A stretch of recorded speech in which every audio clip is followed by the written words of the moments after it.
So after the stock markets closed on August 7th, the trade desk reported its second quarter fiscal year 2025 results.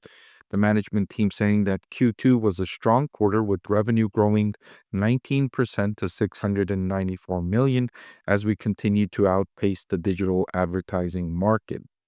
The trade desk has been gaining market share in the digital advertising market for several consecutive years, and that continued here in this quarter, although its outperformance shrunk to the lowest level that I've seen in many quarters. If you compare the trade desk results with Alphabet and Meta platforms, Reddit, Pinterest, you'll notice that its revenue growth rate wasn't that much more than those companies. In fact, it was less than some of those companies, especially less than Reddit. So, and Reddit has been outpacing many of these companies. It's just such a faster growing business.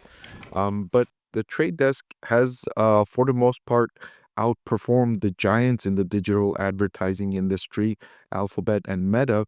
And in this most recent quarter, there wasn't much of an outperformance against those two giants. So the revenue of 717 million would only be a slight increase from the second quarter number, and the adjusted EBITDA will only be a slight increase from the 271 million in the second quarter.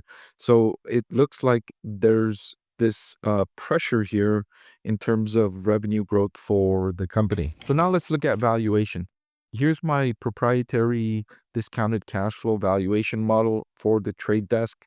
I calculated a fair value for this stock at $73 a share. The current market price is now $55 per share. The discount rate on this company, the weighted average cost of capital at 11.83%, is relatively stable given that the company generates such strong free cash flows.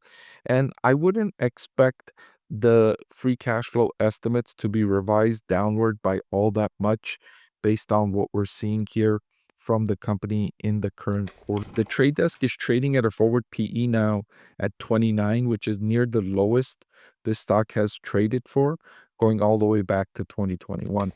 Briefly, you were able to buy this stock at a lower valuation earlier this year, and the valuation soared following that moment where it was trading at a valuation lower than here. So all that being said, I'm updating here and reiterating my buy recommendation. I think the trade desk stock is a buy on this dip. Click the link below to watch the full video.